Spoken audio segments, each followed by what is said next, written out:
वह अक्सर सोचती कि काश भगवान ने उसे एक बहन दी होती जिसे वह अपने मन की बातें कह सकती। भविष्य में उसकी बेटी गुंजन की स्थिति भी उसकी तरह न हो जाए, इसलिए सुरभि अपनी दूसरी संतान भी बेटी ही चाहती थी। तीव्र प्रसव वेदना के बाद जब सुरभि ने लड़की को जन्म दिया तो उसे नर्स की बुझी सी आवाज़ सुनाई दी, बेटी हुई है। सुनते ही सुरभि के चेहरे पर इत्मीनान के भाव छा गए। उसे याद आया, प्रसव के लिए अस्पताल आते समय पड़ोस की राधा मौसी ने कहा था, एक बेटी तो तुम्हारे पहले ही है, इस बार बेटा लेकर आना। सुरभि मुस्कुरा दी थी। अपनी मर्जी से बेटे या बेटा को जन्म देना स्त्री के बस में होता तो उसे इतनी तकलीफ क्यों सहनी पड़ती, और अगर ऐसा हो भी सकता तो सुरभि बेटे को नहीं बल्कि बेटी को ही जन्म देती। न जाने हर किसी को लड़के की इतनी चाहत क्यों होती है। और यह राधा मौसी कितनी छोटी उम्र में विधवा हो गई थी। फिर अपने दो छोटे छोटे लड़कों को पढ़ाने लिखाने व बड़ा करने में अपनी सारी उम्र निकाल दी उन्होंने। लेकिन आज यह हालत यह है कि इस शहर में रहते हुए भी दोनों लड़के अपनी पत्नियों के साथ अलग मकान में रहते हैं।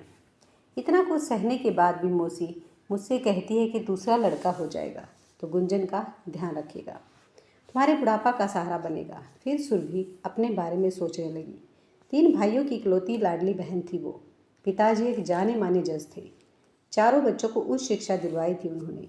पढ़ाई के विषय चुनने की बात हो या बच्चों के विवाह की, माँ बाबूजी ने कभी बच्चों पर अपना निर्णय नहीं थोपा।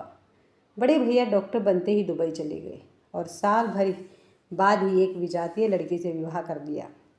अम्मा बाबूजी जाति प्रथा में विश्वास नहीं करते थे, इसलिए उन्होंने भी खुशी खुशी भाभी को बहू का सम्मान दे दिया था। भाभी के मायके के सभी लोग दुबई में ही रहते थे, अतः बड़े भैया का भी धीरे धीरे घर आने का उत्साह कम होता गया। पूरे परिवार पर अपना असीम प्यार उड़ेलने वाले बड़े भैया धीरे धीरे घर वालों के लिए अजनबी होते चले गए। मंझले भैया जब इंजीनियर बने तो 1 साल तो यहीं अपने देश में नौकरी की उन्होंने, लेकिन फिर वह भी विदेश जाने को उतावले हो उठे। अम्मा ने उसकी पसंद की लड़की से ही उसका विवाह करवाया और विवाह के तुरंत बाद वह भी दुबई चले गए। बड़े भैया ने तो पहले ही घर आना जाना बंद कर दिया था। बस होली दिवाली के समय फ़ोन पर सभी का हाल चाल पूछकर घर वालों के प्रति अपने कर्तव्यों की इतिश्री कर देते थे। वह अपने मंझले भैया भी भाभी के साथ साल में 1 माह की छुट्टी पर भारत आते तो अधिकतर छुट्टियां दूसरे शहर में रहने वाले अपने साले सालियों व ससुराल वालों के साथ ही गुजारते। मुश्किल से 1-2 दिनों के लिए मेहमानों की तरह अपने घर आ जाते। बहुएं तो खैर पराया खून थी, लेकिन अपने दोनों बेटों का ऐसा परायापन देख अम्मा अंदर ही अंदर घुटने लगी थी। इसी मानसिक पीड़ा के कारण उन्हें रक्तचाप के साथ साथ दिल की बीमारी भी हो गई थी। इसी बीच सुरभि का भी विवाह तय हो गया। दोनों भैया भाभी विवाह से मात्र 2 दिन पहले आए और विवाह समाप्त होते ही चले गए। उनके इस विवाह से छोटा भाई राहुल इतना आहत हुआ कि उसने विवाह न करने की ठान ली। विवाह के बाद सुरभि भी अपनी गृहस्थी में व्यस्त हो गई और एक प्यारी सी बिटिया की माँ बन गई। बाबूजी भी सेवानिवृत्त हो गए थे। बेटे बहुओं के स्नेह को तरसती अम्मा को देखकर बाबूजी भी दुखी रहने लगे थे। सबसे छोटे राहुल भैया भी डॉक्टर बनकर स्थानीय अस्पताल में नौकरी करने लगे थे। अम्मा की बीमारी का वास्ता देकर सुरभि व उसके पति सौरभ ने आखिरकार राहुल को विवाह के लिए मना ही लिया। अनेक डॉक्टर लड़कियों के प्रस्ताव को अनदेखा कर राहुल ने श्रद्धा जैसी घरेलू लड़की से विवाह किया। सब कुछ ठीक ठाक चल रहा था कि दीपावली पर बड़े भैया का फ़ोन आया। फ़ोन श्रद्धा ने उठाया। उन्होंने श्रद्धा से कहा, राहुल डॉक्टरी पढ़कर भी वहाँ एक मामूली सी सरकारी नौकरी कर रहा है। यहाँ बहुत पैसा है, उसे कहो यहाँ आकर नौकरी करे। तब से श्रद्धा और राहुल में तनातनी रहने लगी। राहुल विदेश नहीं जाना चाहता था और श्रद्धा यहाँ नहीं रहना चाहती थी। घर में काम करने बाई आती थी जो झाड़ू पोछा बर्तन व कपड़े धोने का काम करती, यहाँ तक कि रोटियां भी सेक देती थी। लेकिन श्रद्धा का कहना था कि उसके दोनों जेठ जेठानी विदेश में मौज कर रहे हैं और वह राहुल के माता पिता व उनके रिश्तेदारों की सेवा में पिसी जा रही है। घर में बढ़ते तनाव को देख अम्मा ने दिल पर पत्थर रखकर राहुल को विदेश जाने की इजाज़त दे दी थी। दुखी मन से राहुल श्रद्धा को लेकर दुबई चला गया। वहाँ पहुँचने के साल भर बाद ही राहुल ने अम्मा बाबूजी को दुबई बुला लिया। अम्मा बाबूजी के दुबई जाने पर सुरभि और उसके पति सौरभ यह सोचकर निश्चित हो गई कि बेटे बहुओं और पोते पोतियों के साथ उनका मन लग जाएगा। लेकिन 3 माह बाद जब अम्मा बाबूजी दुबई से लौटे तो बहुत कमज़ोर व निरीह से लगी। अम्मा ने बताया कि वहाँ तीनों बेटे अलग अलग फ्लैट में रहते हैं। बेटों को काम से फुर्सत नहीं।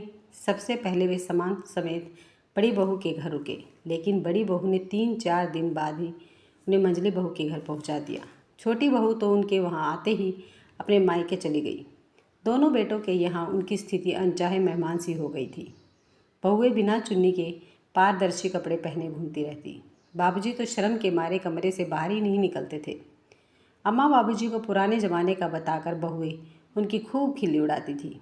एक दिन बड़ी बहू ने अम्मा को सुनाते हुए मंजली से कहा, यहाँ रहने की ऐसी आदत पड़ गई है कि जयपुर के मकान में तो अजीब सी घुटन लगती है।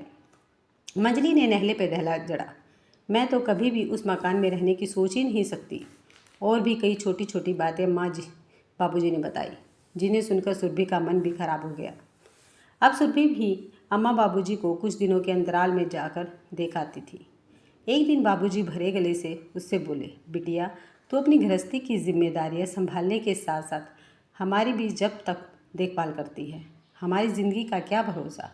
तेरे भैया भाभी में से तो कोई इस मकान में रहेगा नहीं, इसलिए यह मकान मैं तेरे नाम करना चाहता हूँ। सुरभि तुरंत बोली, बाबूजी मुझे मकान रुपया कुछ नहीं चाहिए, इन पर तो भैया का ही हक है। मैं नहीं चाहती कि संपत्ति की वजह से भाइयों से मेरे संबंध खराब हो जाए। आपकी देखभाल करना तो मेरा कर्तव्य है। आजकल बेटे बेटी में कोई फ़र्क नहीं होता। एक दिन अचानक बाबूजी का फ़ोन आया और बोले, तुम्हारी अम्मा की तबीयत ज़्यादा खराब हो गई है, मैं उसे ऑटो रिक्शा में लेकर अस्पताल जा रहा हूँ, तुम भी सौरभ के साथ अस्पताल पहुँच जाओ। लेकिन किस्मत को कुछ और ही मंजूर था। चौराहे पर उन्हें ऑटो रिक्शा को ट्रक ने ज़बरदस्त टक्कर मार दी और अम्मा बाबूजी किसी से कुछ कहे सुने बिना सदा के लिए सांसारिक झमेले से छुटकारा पा गए। उनकी दर्दनाक मृत्यु की खबर पाकर तीनों भाई घर पहुँचे और सुरभि के गले लगकर फूट फूट कर रोए।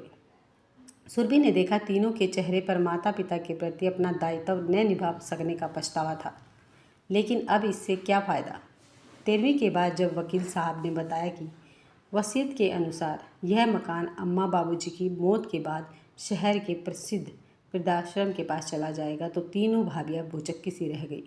तीनों एक साथ बोली, सुरभि यदि तुम चाहती तो अम्मा बाबूजी को यह मकान दान करने की बेवकूफ़ी से रोक सकती थी। इतनी अच्छी कॉलोनी में 1000 गज पर बना इतना खुला मकान दान करना सरासर पागलपन है। यह सुनकर सुरभि के अंदर छिपा आक्रोश फूट पड़ा। उसने जवाब दिया, जब अम्मा बाबूजी जीवित थे तब आप तीनों में से एक भी कुछ दिनों के लिए भी उनके साथ रहने को तैयार नहीं थी। वे ये हसरत लिए इस दुनिया से चले गए कि कभी तो कोई बहू कुछ दिनों के लिए ही सही उनके साथ रहे, उनके सुख दुख बांटे। और बड़ी भाभी अम्मा तो कह रही थी कि आपका इस मकान में रहने से दम घुटता है। आप लोगों के इस नेक ख्याल को ध्यान में रखते हुए उन्होंने इस मकान को वृद्धाश्रम के लिए दान में दे दिया।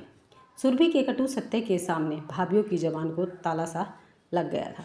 तीनों भाई भाभी वापस लौट गए। कितनी पीड़ादायक स्थिति थी यह कि 3 भाई भाभियों के होते हुए भी अम्मा बाबूजी के देहांत के बाद सुरभि का मायके की तरफ से ऐसा कोई व्यक्ति न था जिसके साथ वह अपने जीवन के सुख दुख बांट सके। यूँ उसके पति सौरभ उसका बहुत ख्याल रखते थे, उसे किसी तरह की कमी महसूस नहीं होने देते थे। एक प्यारी सी बेटी भी थी उसकी, लेकिन फिर भी वह अक्सर सोचती थी कि काश भगवान ने उसे एक बहन दी होती जिससे वह अपने मन की बातें कह सकती। भविष्य में उसकी बेटी गुंजन की स्थिति भी उसी तरह न हो जाए, इसलिए सुरभि अपनी दूसरी संतान भी बेटी ही चाहती थी और आज उसकी यह इच्छा पूरी हो गई थी। पुरानी बातें याद करते हुए सुरभि की आंखों से न जाने कब से आंसू बहते ही जा रहे थे। तभी नर्स की आवाज़ से उसका ध्यान टूटा। वह सुरभि की तरफ इशारा करते दूसरी नर्स से कह रही थी कि इस बेचारी को दूसरी बेटी हो गई, देखो तो कैसे जार जार रो रही है। नर्स की बात सुनकर सुरभि मुस्कुरा उठी। उसे मुस्कुराते देखकर नर्स हैरान रह गई। अगर आपको ये वीडियो पसंद आई है तो वीडियो को लाइक, शेयर और सब्सक्राइब करना ना